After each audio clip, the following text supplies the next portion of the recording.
Hi everyone, welcome back for another whiskey review.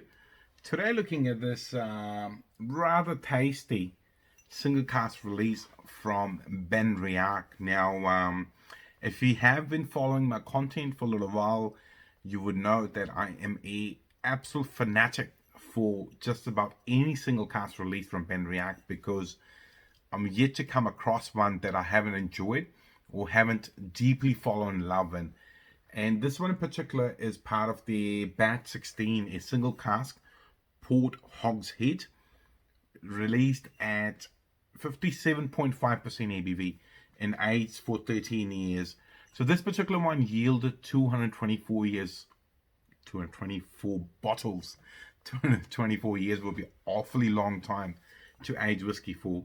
So a single cask whiskey yielding 224 bottles, and single port cask is resulted in this just gorgeous, very dark, very deep color. I mean, it's just something from the moon.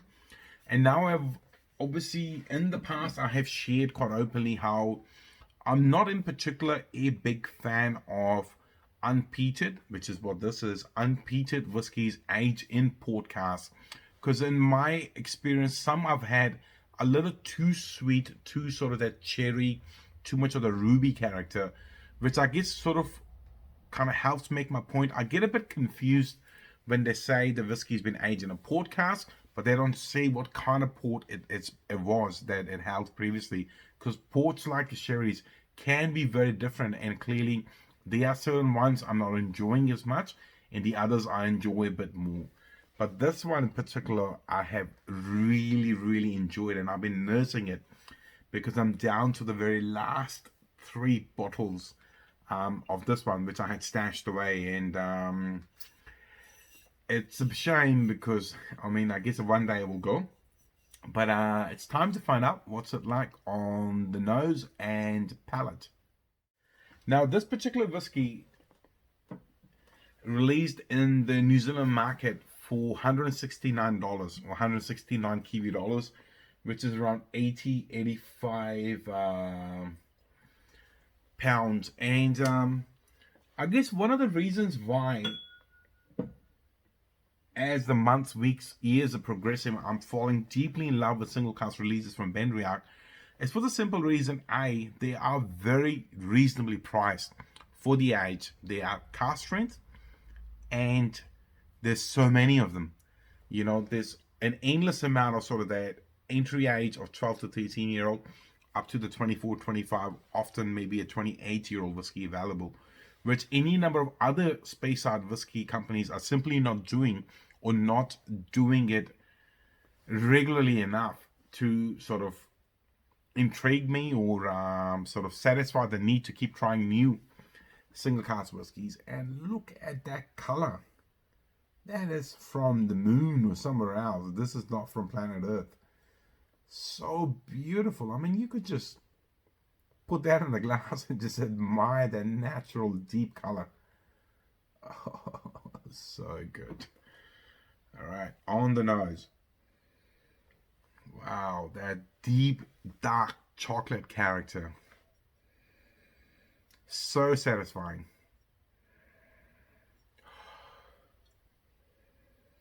Followed by just a hint of honey. Kind of maybe a hint of ripe apples. What did their tasting notes say? Dark chocolate, sandalwood. Yeah, I could say I get that a bit. And then a bit of beeswax and walnut. Walnut, I'm not getting. I am getting a sort of like a dry fruit character, but maybe just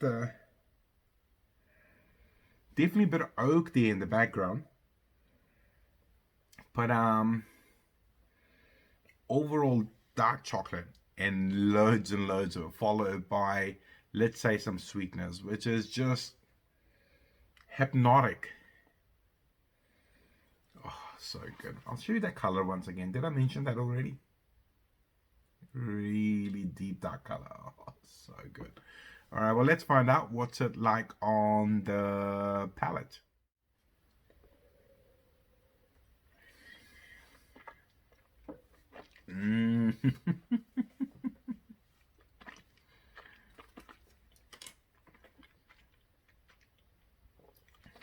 Wow.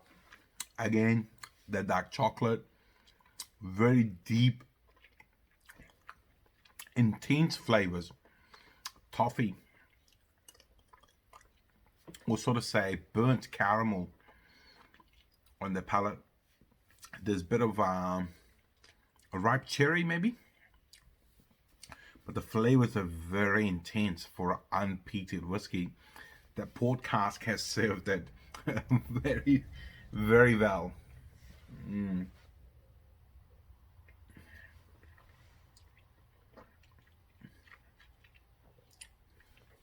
Wow.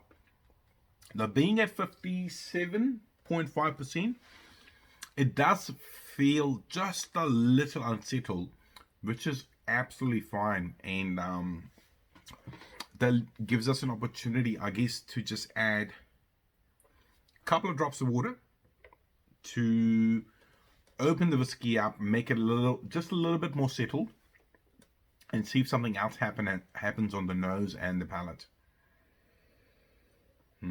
Just calmed down so much. Just the tiniest drop of water. There's no more aggressive sort of alcohol vapors coming at me. A lot more of that really rich, oily character on the nose, followed by dark chocolate. So good.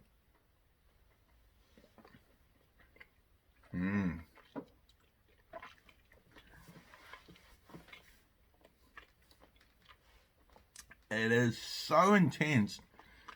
I could almost chew the whiskey. So oily. Oh, wow. Really drilling. Loads more of that cherry. It's making me do that crackle noise. Wow. I mean, to put into perspective, right, and not taking anything away from anyone else who makes whiskey in Speyside, $169 gets you that. It is a one-off release of 224 bottles, and that's very comparable in price to any number of 15-year-old ex-bourbon, ex-sherry, 43% 15-year-old single malts from other big-name distilleries. And something like this, it's very rough around the edge. It's like a stallion. If I say they're a stallion, a wild horse that you have to tame, which I had to with just a little bit of water. Because before that, it was a bit too rough around the edge. It was a bit too intense, but a little bit of the water has made it a lot more calmer. It's still quite intense in flavor, but the water just calmed it down enough to bring out just a little bit more of the aroma and the interesting flavors on the palate.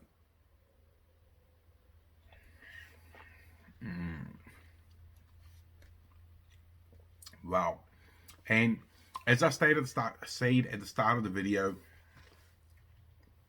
this one in particular is probably very far away from what I don't like about some of the whiskies done in port cask, which have that ruby, very mild, very light character. This is on the very far spectrum where it has that intensity, amazing port characters, has that sort of earthy, dirty characters, followed by just an intense amount of dark chocolate, and then maybe just a little bit of that sort of sweetness, you could say. But I mean, I would liken this to some of the Oloroso aged whiskies, you know, and even the Single Cask Release that came at the same time in batch 16, maybe liken it to that a little bit as well. Minus the spice. I'm not getting the spice in there. So if you hate the spice, but you like those bold characters on your palate, and also don't like the peat and the spice is gone, but the real bold, intense characters on the palate, you're going to find that in this whiskey. So good. Not for the faint-hearted, I would say. Wow, so good. I mean, it kind of makes me want to open this other Glendronach I have. It's here somewhere, a single cask 23-year-old port pipe. Maybe that will happen one day. Maybe. Well, that's all I got to say about this particular whiskey. If you are liking the content, please like, share, and subscribe. Otherwise, I'll see you in the very near future for another whiskey review. See you now.